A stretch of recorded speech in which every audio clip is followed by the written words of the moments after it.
Good morning to all. नमस्कार मेरे प्यारे बच्चों। आज मैं आप लोगों को यहाँ पर कक्षा 10वीं के स्पर्श भाग 2 के पाठ 1 गद्य भाग का है। ये पाठ 1 बड़े भाई साहब बताना चाह रही हूँ। बड़े भाई साहब जो कहानी है, ये इसके जो लेखक है ना, ये प्रेमचंद ने लिखा है। ठीक है, तो ये कहानी बताने से पहले मैं आपसे कुछ प्रश्न पूछना चाहती हूँ। जैसे आप लोग जितने जो सुन रहे हैं, इसमें से कितने लोगों के बड़े भाई साहब हैं, या कौन घर में बड़ा है, किसे बड़ापन रहना अच्छा लगता है? इसमें आप लोग हैं, बहुत सारे लोग हैं जिसके बड़े भाई साहब है ना। उन तो बड़े भाई साहब का क्या रोल रहता है, क्या करते हैं बड़े भाई साहब? अधिकतर सबको डांटते डपटते। कई बड़े भाई साहब होते हैं जो बहुत प्यार करते हैं, है ना, अपने छोटे भाई से बहुत प्यार करते हैं, उसकी देख रेख करते हैं। और कई लोग कैसे होते हैं बड़े भाई साहब, अगर छोटा भाई नहीं माना तो एक रपड़ मारते हैं, है ना। तो इस तरह से बड़े भाई साहब का किरदार जो है एकदम अलग होता है। और कुछ लोगों को जो है, जो छोटे रहते हैं, उसे लगता है कि काश मैं बड़ा होता, तब मैं इसकी बताता इसकी हालत। इस तरह से सोचते हैं कई लोग, है ना। लेकिन ये सिर्फ बड़े होने से खाली बड़ापन ही नहीं, उसमें जो फर्ज होता है, उसका जो किरदार होता है, उसके बारे में इसने बताया है कि क्या फर्ज है बड़े भाई साहब का, है ना। किस तरह से बड़े भाई साहब अपने छोटे भाई का बारे में सोचते हैं। इस बारे में प्रेमचंद ने बहुत अच्छे से बताया है, छोटा सा उदाहरण देकर।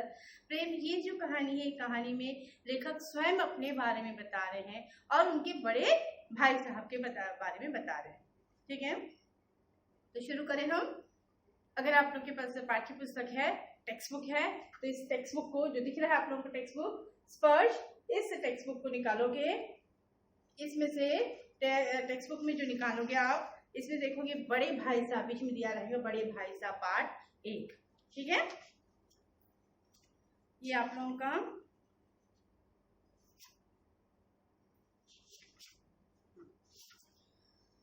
शुरू करते हैं।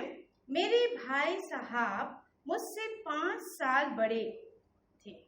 मेरे भाई साहब यानी कौन कह रहा है? लेखक स्वयं कह रहे हैं कि मेरे जो भाई साहब थे वो मुझसे, मतलब लेखक से उनके बड़े भाई साहब जो थे वो 5 साल बड़े थे। ठीक है, 5 साल बड़े थे, लेकिन केवल 3 दर्जे आगे थे। केवल 3 दर्जे आगे थे।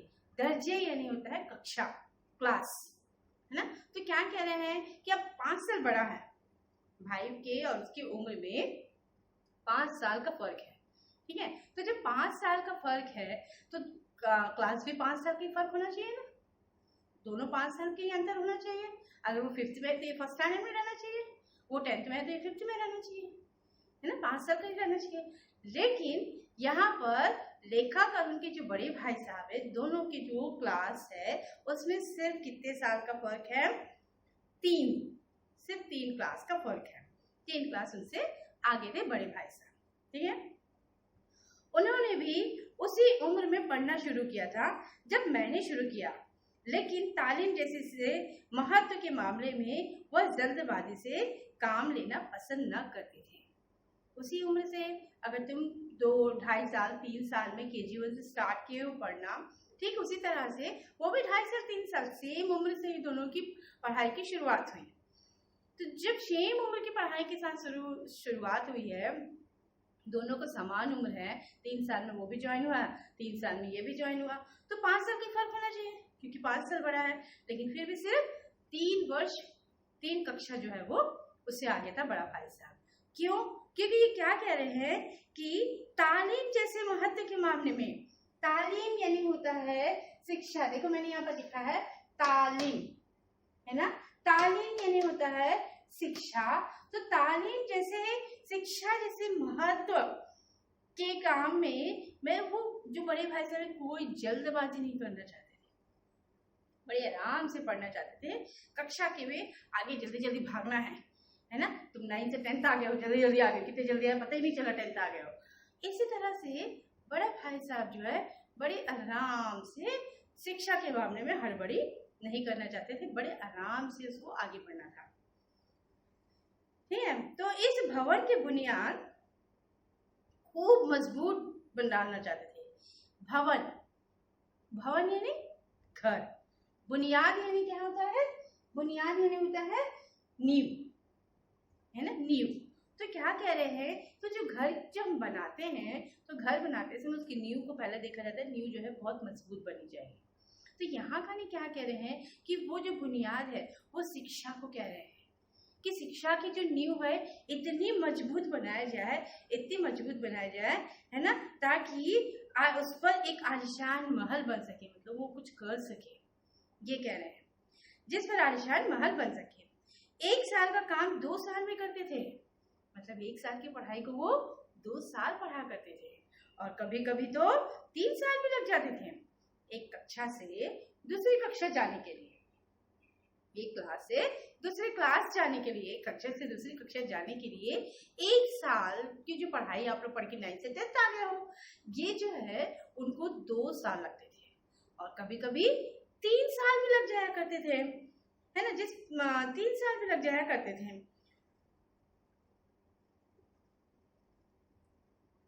तो 1 साल 2 साल करते और कभी कभी 3 साल भी लग जाया करते थे। तो बुनियाद ही पुख्ता ना हो तो मकान कैसे पायदार हो?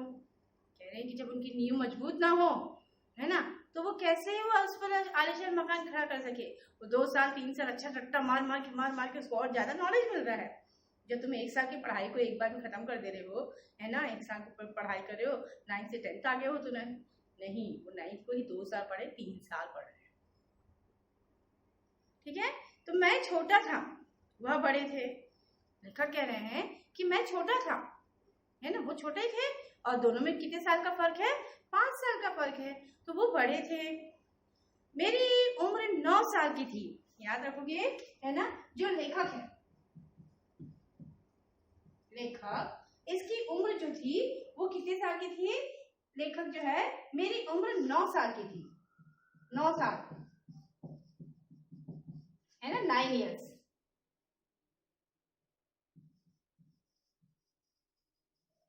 इयर्स, 9 साल। लेखक जो है वो 9 साल के बड़े थे। ठीक है, किससे? उन लेखक का जो उम्र था वो 9 साल का था, और वह 14 साल के थे। जो बड़े भाई साहब हैं,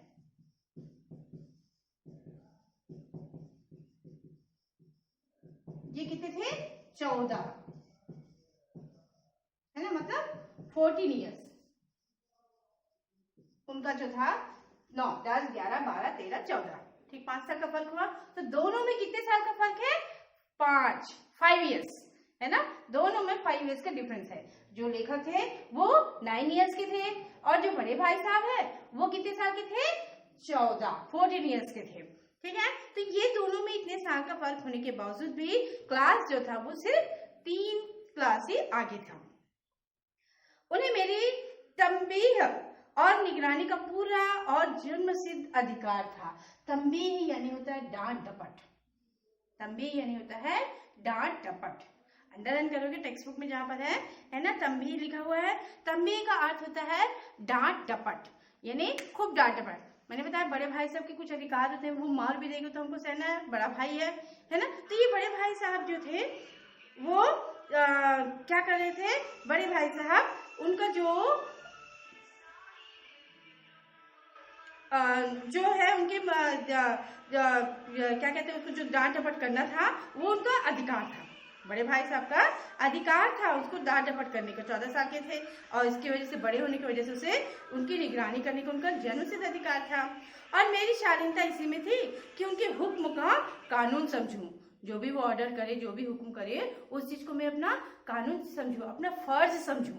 कानून समझे यानी वो अपना फर्ज समझे कि जो बड़े भाई साहब कह रहे हैं उसको वो माने, ये उसको फर्ज है। अगर वो मारता भी है तो उसको सहना चाहिए, क्योंकि उम्र में क्या है, वो 5 साल बड़ा है। वह स्वभाव से बड़े अध्ययनशील थे, बहुत पढ़ाई करता था। अध्ययनशील थे मतलब बहुत पढ़ाई करता था। कौन? बड़े भाई साहब। हर दम किताब खोले बैठे रहते, और शायद दिमाग को आराम देने के लिए हर दम दिन भर किताब खोले बैठे रहते थे। कितने लोग हैं आप लोगों में से जो दिन भर किताब खोले बैठे रहते हो?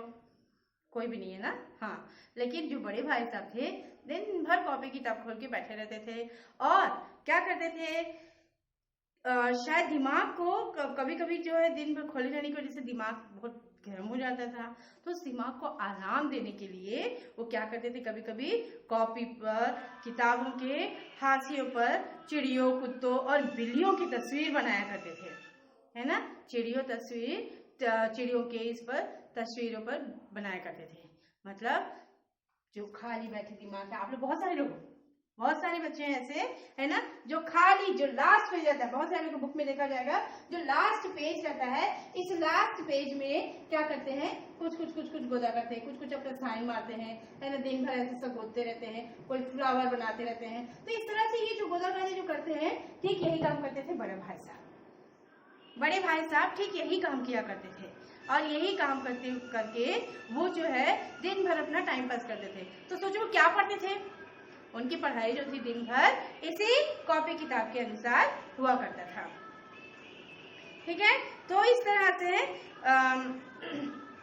वह स्वभाव में अध्ययनशील थे, तो दिन भर क्या करते थे, किताब को खोले रहते थे और उसके अपने दिमाग को आराम देने के लिए कभी कभी कॉपी पर, किताबों पर जो थे, कभी चिड़ियों के चित्र बनाते थे, कभी हाथियों के, कभी जो है एक ही शब्द को बार बार लिखा करते थे, बिल्लियों की तस्वीरें बनाते थे, कभी कभी तो एक ही नाम या शब्द का वाक्य 10-20 बार लिख डालते थे। एक नाम है, एक वाक्य है, उसको 10-20 बार लिख डालते थे। कभी एक शेर को बार बार सुंदर अक्षरों में नकल करते थे। कभी ऐसी शब्द रचना करते जिसमें ना कोई अर्थ होता, ना कोई सामंजस्य होता है ना, ना कोई अर्थ होता है, ना कोई सामंजस्य नहीं होता है, तालमेल, मतलब किसी कोई मेल नहीं होता है, कोई मैच नहीं होता, क्या लिखना है पता नहीं, क्या लिखना है कुछ समझ में नहीं आता उनको, लेकिन कॉपी खोला रहता था, दिन भर कॉपी किताब के सामने में वो बकायदा गोदागादी करता रहता था। ठीक है, तो दिन भर गोदागादी में क्या करता था, अपने टाइम पास करने के लिए, अपने दिमाग को आराम देने के लिए बड़े भाई साहब क्या करते थे, बड़े भाई साहब क्या करते थे, दिन भर अपने दिमाग को आराम देने के लिए एक कॉपी में, एक किताब में जो है चिड़ियों के, कुत्तों के, बिल्ली की तस्वीर बनाया करते थे। एक शब्द के नाम को वो 10 बार लिखा करते थे, उलट फेर कर लिखा करते थे, अच्छे सुंदर अक्षरों में लिखने का प्रैक्टिस, जैसे आप लोग अपना साइन प्रैक्टिस करते हो ना पीछे, ठीक उसी तरह से वो भी प्रैक्टिस करते रहते थे। दिन भर एक शब्द को 10-20 बार लिखते थे, है ना, और ऐसा लिखते थे जिसका कोई मतलब ही नहीं है, कोई तालमेल नहीं है, कोई सामंजस्य नहीं है उसमें। मसलन एक बार उनकी कॉपी पर मैंने यह इबादत देखी, है ना, मसलन यह होता है उदाहरण बता रहे हैं कि एक बार मैंने उसकी कॉपी में देखी कि स्पेशल अमीना, भाइयों दरअसल भाई, है ना, उसने क्या लिखा है कॉपी में जिसका कोई मतलब ही नहीं है, क्या लिखा है, स्पेशल, फिर लिखा है अमीना, फिर लिखा है भाइयों दरअसल भाई। तो इसका क्या मतलब है, राधे श्याम, श्रीयुत राधे श्याम, 1 घंटे तक। इसके बाद एक आदमी का चेहरा बना हुआ था। मैंने बहुत चेष्टा की, है ना, बहुत कोशिश की, ये सब देख के उसकी कॉपी में ये सब देखा मैंने, ये सब देख के मैंने क्या किया, बहुत कोशिश की। क्या कोशिश की कि ये जो है इसमें लिखा है स्पेशल, लिखा है अमीना, लिखा है भाइयों लिखा है, दरअसल लिखा है भाई लिखा है, राधे श्याम, श्रीयुत राधे श्याम, और उसके बाद फिर 1 घंटे तक का पलटते रहे। तो इसके बाद में लिखा एक आदमी का बना हुआ चित्र। इसका मतलब क्या है, उसने बहुत कोशिश की, लेखक ने बहुत कोशिश की कि पहले का कोई अर्थ निकालूं, इसका ये जो लिखा हुआ है इस तरह के इन शब्दों का कोई अर्थ निकालूं, लेकिन असफल रहा, उनसे पूछने का साहस न हुआ। और वे 9वीं जमात में थे, मैं 5वीं में, 9th क्लास में पढ़ता था और ये 5th क्लास में पढ़ता था। तो ये 9th क्लास में पढ़ने वाले बच्चे को कॉपी को देखकर 5th क्लास में कैसे समझे, उनकी रचनाओं को समझना मेरे लिए छोटी मुंह बड़ी बात है।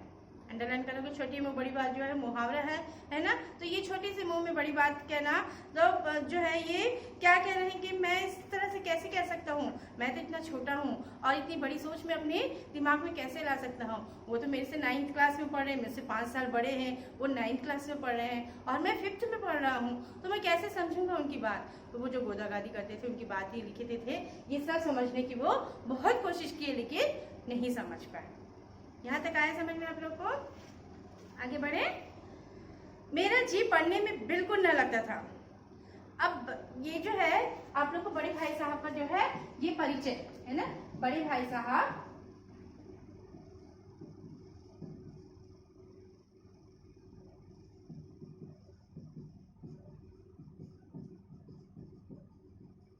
है ना, ये बड़े भाई साहब का परिचय है ना। क्या है बड़े भाई साहब का परिचय, फिर से एक बार दोहराएंगे कि बड़े भाई साहब जो है क्या करते थे, वो अपने दिमाग को, पहले तो दोनों में क्या था, लेखक जो थे वो 9 ईयर्स के थे, 9 साल के थे, और जो बड़े भाई साहब थे वो 14 साल के थे। तो 9 साल और 14 साल में दोनों में कितने साल का फर्क था, 5 साल का फर्क था, ठीक है। और उसके बाद में वो जो थे कौन सी कक्षा में पढ़ते थे, 9वीं कक्षा में पढ़ते थे, ठीक है। तो ये जो है इसमें बड़े भाई साहब का परिचय में क्या है कि बड़े भाई साहब जो थे वो बहुत ही, बड़े भाई साहब अच्छा अध्ययनशील थे, और ऐसा अध्ययनशील थे कि वो दिन भर कॉपी किताब को खोले रहते थे, दिन भर अपनी पढ़ाई के बारे में सोचते थे, और दिन भर सोचने की वजह से वो क्या करते थे, कॉपी किताब खोल कर देखने के लिए वो हमेशा एक किताब में उल्टी सीधी गोदागादी करते थे, है ना, जो आप लोग अपने लास्ट पेज में करते हो, ठीक उसी तरह से गोदागादी करते थे।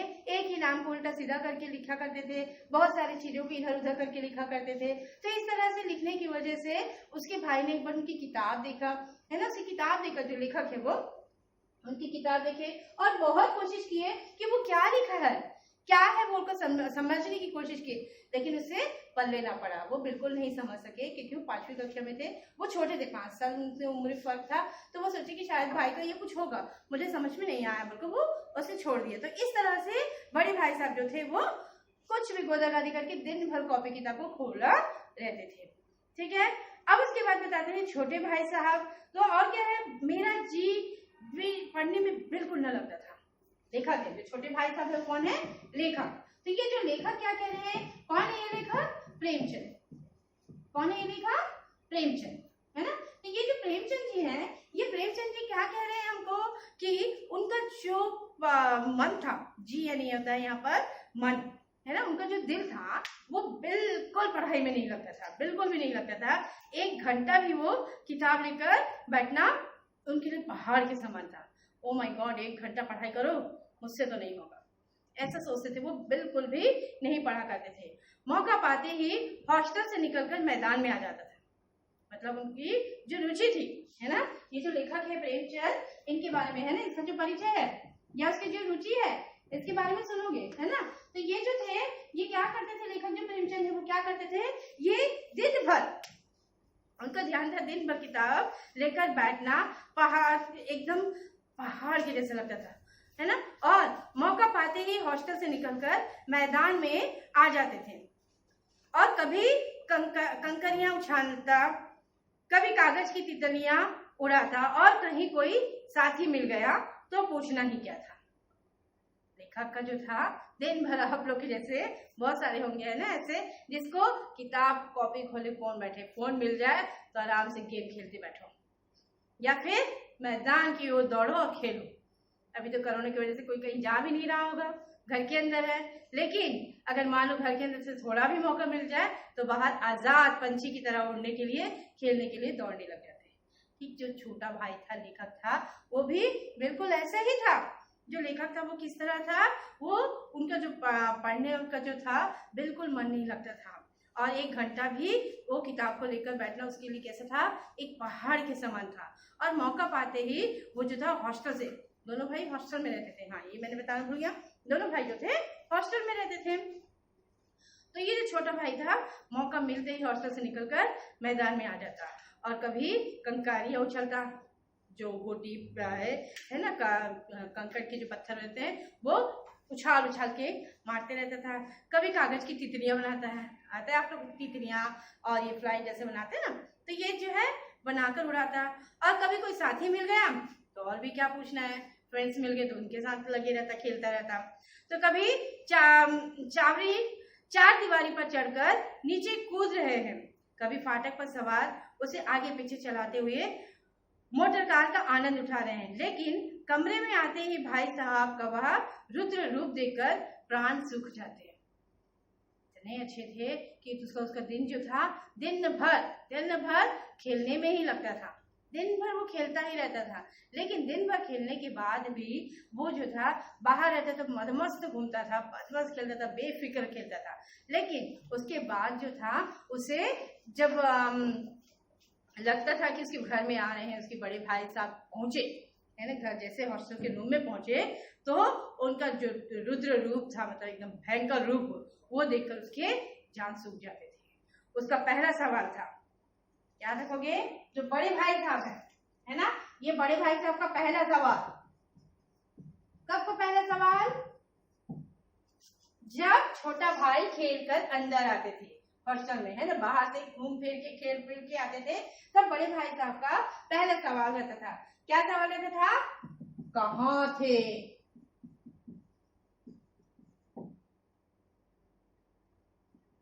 यस, है ना, कहाँ थे, सबसे पहला क्वेश्चन आता था कहाँ थे, मतलब तुम अभी तक कहाँ थे, कहाँ खेल रहे थे।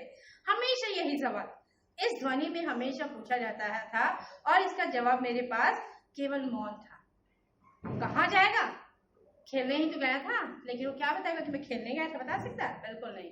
जैसे ही वो क्यों नहीं बता सकता, वो अपने बड़े भाई की बहुत इज्जत करता था, है ना, चाहते तो वो भी बता सकते बड़े यार रोज से एकदम से गुस्से से, बट नहीं, वो अपने भाई का बहुत इज्जत करता था। तो वो जो है इस तरह से जवाब बिल्कुल नहीं देता था। लेकिन जैसे छोटे भाई खेल कर हॉस्टल में जैसे रूम के अंदर आते थे तो बड़े भाई साहब का सबसे पहला क्वेश्चन, सबसे पहला सवाल रहता था, क्या रहता था, कहाँ थे। ठीक है, और यही पूछते थे, लेकिन इसका जवाब जो था एकदम मौन रूप में देते थे छोटे भाई लेखक जी। न जाने मेरे मुंह से यह बात क्यों न निकलती कि जरा बाहर खेल रहा था। मेरा मौन कह देता था कि मुझे अपना अपराध स्वीकार है और भाई साहब के लिए उसके सिवा और कोई इलाज न था कि स्नेह और रोज में मिले वो ये शब्दों में मेरा सत्कार करे, है ना। वो कह सकता था कि मैं खेलने गया था, मैं बाहर खेल रहा था, लेकिन बिल्कुल नहीं, वो इस तरह से बिल्कुल नहीं कहता था, क्योंकि वो जो किया हुआ था अपराध था, उसको अपनी गलती का एहसास है कि मैं दिन भर बाहर खेल रहा हूँ, इस चीज की गलती का उसे एहसास था। आज समझ में यहाँ तक? इस तरह अंग्रेजी पढ़ोगे तो उसके बाद फिर सुनाया करते थे उसके बड़े भाई साहब। आगे पहला सवाल पूछते थे कहाँ थे, है ना, कहाँ थे पूछने के बाद वहां से फिर शुरू करते थे। क्या शुरू करते थे उसके बाद, इस तरह अंग्रेजी पढ़ोगे तो जिंदगी भर पढ़ते रहोगे और एक हर्फ ना आएगा। हर्फ यानी होता है अक्षर, शब्द, है ना, हर्फ यानी होता है शब्द, एक भी अक्षर नहीं आएगा। क्यों नहीं आएगा, अंग्रेजी पढ़ोगे तो जिंदगी भर पढ़ते ही नहीं जाओगे, तुम तो बिल्कुल पढ़ ही नहीं रहे हो, है ना। तो इस तरह से पढ़ोगे तो तुमको तो एक भी अक्षर नहीं आएगा। हर्फ जो है आप लोगों को मैंने 9th क्लास में बताया था, नुक्ता, है ना। तो ये नुक्ता जो है, नुक्ता हर्फ जो है ये नुक्ता है ना। कैसे नुक्ता है, फ के नीचे जो बिंदु लगा हुआ है, डॉट लगा हुआ है ना, इससे हर्फ, ये जो है शब्द नुक्ता है, उर्दू शब्द है, और हर्फ का मतलब होता है अक्षर। मतलब तुमको कोई भी एक अक्षर भी नहीं आएगा, कुछ पढ़ना नहीं आएगा तुमको। अंग्रेजी पढ़ना कोई हंसी खेल नहीं है कि जो चाहे पढ़ ले, नहीं ऐरा गैरा नथु खैरा, सभी अंग्रेजी के विद्वान हो जाते। यहाँ रात दिन आंखें फोड़नी पड़ती है और खून जलाना पड़ता है, तब कहीं यह विद्या आती है। और आती क्या है, हाँ कहने को आ जाती है ना। कह रहे हैं कि जो पढ़ रहे हैं अंग्रेजी पढ़ना जो है वो कोई हंसी खेल नहीं है। अभी तो आप लोगों को अंग्रेजी पढ़ना, इंग्लिश पढ़ना वाले तो बहुत हंसी खेल है, हिंदी पढ़ना और हंसी खेल है ना। लेकिन उस समय क्या कह रहे हैं कि जो अंग्रेजी पढ़ना है वो कोई मजाक की बात नहीं है, और नहीं कोई ऐरा गहरा नथु खैरा ऐसे अंग्रेजी के विद्वान बन जाते हैं। कोई भी फालतू इंसानों के नहीं बन जाते, उनके लिए बहुत पढ़ना पड़ता है, दिन रात अपनी आंखें फोड़नी पड़ती है, दिन रात मेहनत करना पड़ता है। आंखें फोड़ना यानी रात दिन एक कर पढ़ना, है ना। तो और अपने खून जलाना पड़ता है, इस तरह से दिन रात एक करके, दिन रात कॉपी किताब लेकर ही हमको पढ़ना पड़ता है, तब कहीं यह विद्या आती है, ये समझ आती है, ये शिक्षा है ये हमें प्राप्त होती है, कह रहे हैं। और क्या कहते हैं कि आती क्या है कि कहने को आ जाती है। बड़े बड़े विद्वान भी शुद्ध अंग्रेजी नहीं लिख सकते, बड़े बड़े विद्वान जो है वो भी शुद्ध अंग्रेजी नहीं लिख सकते हैं, बोलना तो दूर रहा। और मैं कहता हूँ तुम कितने घोंगा हो कि मुझे देखकर भी सबक नहीं लेते। मैं कितनी मेहनत करता हूँ, मेहनत यानी होता है मेहनत, है ना। मेहनत, मेहनत यानी होता है मेहनत करना, परिश्रम करना। तो कह रहे तुम कितने गधे हो, तुमको लगता भी नहीं है, थोड़ा डर भी नहीं लगता है, तुम कम से कम मुझे देख कर सीखो। क्या करते बड़ा भाई साहब दिन भर ये काम, है ना। लेकिन कॉपी किताब लेकर दिन भर बैठा रहता था, तो उस कॉपी किताब में वो गोदागादी करता था। तो क्या कहते हैं कि मैं ये जो मेहनत मैं करता हूँ, या तुम अपनी आंखों से देखते हो, अगर नहीं देखते तो तुम्हारी आंखों का कसूर है, तुम्हारी बुद्धि का कसूर है। इतने मेरे तमाशे होते हैं, मुझे तुमने कभी देखते जाते देखा है? रोज ही क्रिकेट और हॉकी मैच होते हैं, मैं पास नहीं फटकता, हमेशा पढ़ता रहता हूँ, उस पर भी एक एक दर्जे में 2-2, 3-3 साल पढ़ता रहता हूँ। कह रहे हैं कि मैं रात दिन एक करता हूँ, आंखें फोड़ फोड़ के पढ़ता हूँ। तो मैं रात दिन एक करके जब मैं पढ़ता हूँ तो मेरी पढ़ाई को देखकर भी तुम नहीं देख सकते हो? अगर नहीं देख पा रहे हो तो मुझे, तो तुम्हारी आंखों का कसूर है, तुम्हारी बुद्धि भ्रष्ट हो गई है, तुम मुझे देख के सीखो, दिन भर मेरी तरह तुम पढ़ाई करो। इस तरह से वो अपने भाई को डांट रहे हैं और कह रहे हैं कि मैं तो 3-3 साल पढ़ रहा हूँ, फिर भी तुम कैसे आशा करते हो कि तुम योग खेल कूद में वक्त गंवाकर पास हो जाओगे? मुझे तो 2 ही 3 साल लगते हैं, तुम उम्र भर इसी दर्जे में पढ़े सकते रहोगे, है ना। क्या है, तुम पढ़ सकते रहोगे। क्या कह रहे हैं कि मेरे से तो सिर्फ 2-3 साल लग रहे हैं पास होने के लिए, पर तुम इस तरह से दिन भर ग्राउंड में खेलते रहोगे तो तुमको तो जिंदगी भर लग जाएगा पढ़ाई करने में। अगर तुम्हें इस तरह उम्र गंवानी है तो बेहतर है घर चले जाओ और मजे से गुल्ली डंडा खेलो, दादा की गाड़ी कमाई के रुपये क्यों बर्बाद करते हो?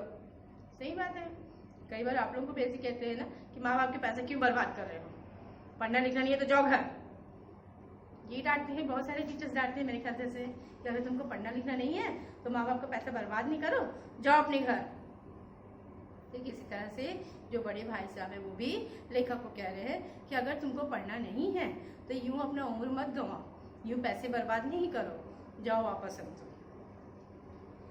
मैं यह लताड़ सुनकर आंसू बहाने लगता, है ना। मैं यह लताड़ सुनकर आंसू बहाने लगता, मतलब ये सब जो है लताड़ है ना, तो फिर से वही डांट डपट, इतनी सारी डांट डपट सुनकर बेचारे क्या करते छोटे भाई, आंसू बहाने लगते, खूब रोते। जवाब ही क्या था, अपराध तो मैंने किया, लताड़ कौन सा है, कोई साहब उपदेश की कला में निपुण थे, ऐसी ऐसी लगती बातें, है ना। बड़े भाई साहब जो थे वो किस में निपुण थे? उपदेश देने में। बड़े भाई साहब जो थे वो उपदेश देने में बिल्कुल निपुण थे, है ना, एकदम सक्षम थे, सही उपदेश दे देते, मतलब भाषण आप लोग को बताते हैं ना तो लगता है अरे फिर से आ गए ये अपने को दिमाग खाने के लिए, जो उपदेश दिया जाता है उसके लिए नहीं, ये शिक्षा बताया जा रहा है, उपदेश दिया जा रहा है, भाषण बोला जाएगा तुम्हारे लैंग्वेज में कि उसको जो उपदेश दे रहे, तो ये उपदेश देने में जो थे एकदम नंबर 1 थे। कौन? बड़े भाई साहब, एकदम नंबर 1। तो ऐसे ऐसी सुत्ती बाण चलाते कि मेरे जिगर के टुकड़े टुकड़े हो जाते, मतलब ऐसी ऐसी बातें कहते कि दिल टूट कर चूर हो जाता था, है ना, और हिम्मत भी टूट जाती थी। इस तरह जान तोड़कर मेहनत करने की शक्ति मैं अपने में न पाता था और उस निराशा से जरा देर के लिए मैं सोचने लगता क्यों ना घर चला जाऊं।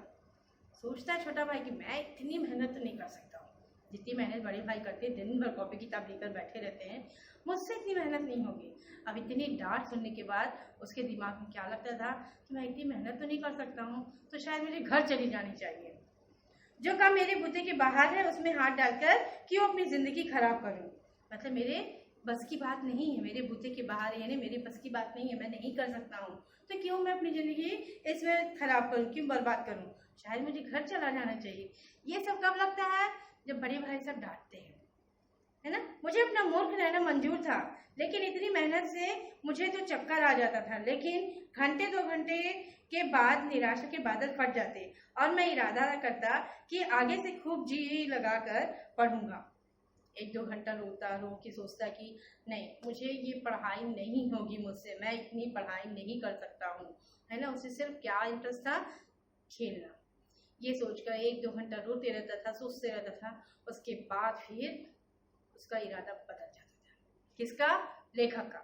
लेखक का तुरंत इरादा बदलता है और इरादा बदलकर उसको क्या सोचता है कि लेकिन जो इरादा बदल के तुरंत अपना इरादा बदल लेता है और क्या सोचता है कि नहीं, मुझे अब किसी भी तरह से खूब मेहनत करनी पड़ेगी, अपना दिल लगाकर, मुझे मन लगाकर पढ़ाई करना है। चटपट एक टाइम टेबल बना लेता है।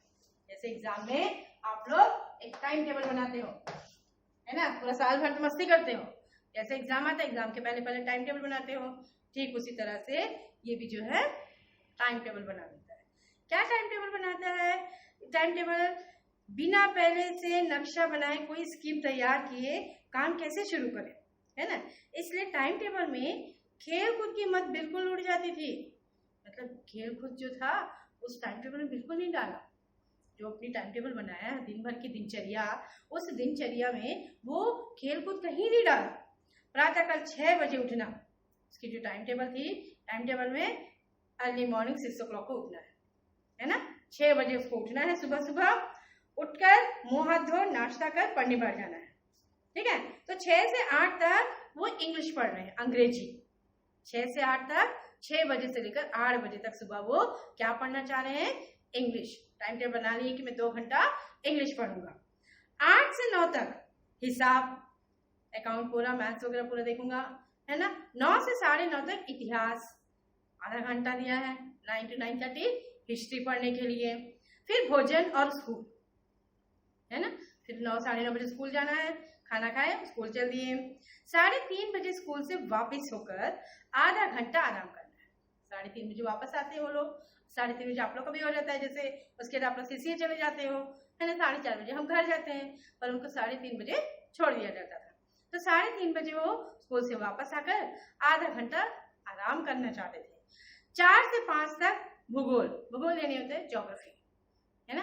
तो ज्योग्राफी पढ़ना चाहते थे। 4 बजे से 5 बजे तक 1 घंटा। उसके बाद 5 से 6 तक ग्रामर, जितने ग्रामर है इंग्लिश के पूरा ग्रामर पढ़ना चाहते थे। आधा घंटा हॉस्टल के सामने ही टहलना। 6:30 से 7 तक अंग्रेजी कंपोजिशन। फिर भोजन करके 8 से 9 तक अनुवाद, ट्रांसलेशन जो है।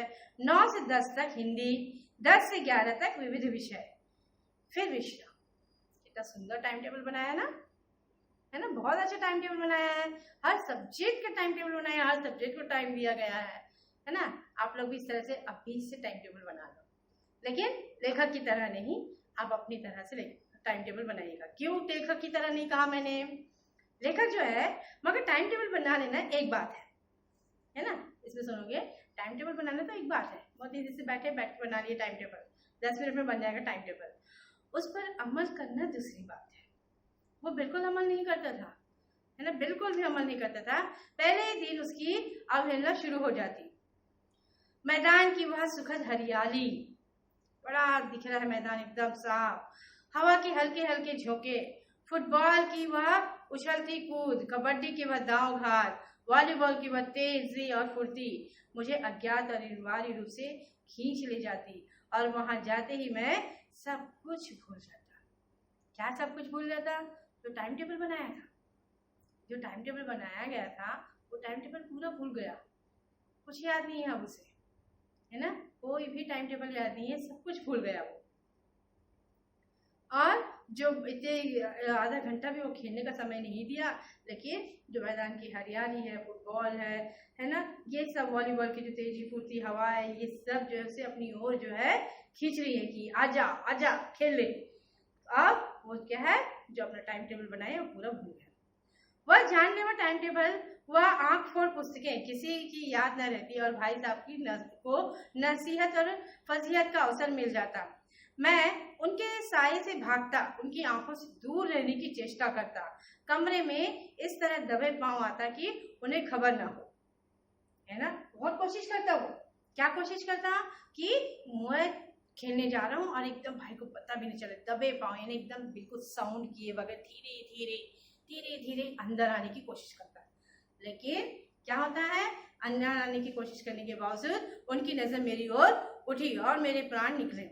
हमेशा सिर पर एक नंगी तलवार सी लटकती मालूम होती थी। सिर पर नंगी तलवार से लटकना एक मुहावरा है ना। तो मतलब हमेशा जाने दुश्मन की तरह वो खड़े रहते थे। फिर भी जैसे मौत और विपत्ति के बीच भी आदमी मोह और माया के बंधन में जकड़ा रहता है। मैं फटकार और घुड़कियां खाकर भी खेल कूद का तिरस्कार ना कर सकता था, भले कितनी भी गाली खाए। फटकार खाना यानी डांट टपट करना, बड़े भाई साहब की कितनी भी गाली खाए, कितने भी ये करे, लेकिन उसके बावजूद भी वो क्या नहीं छोड़ सकता था, खेलना, मैदान में जाना वो नहीं छोड़ सकता था। आए यहाँ तक का समझ में?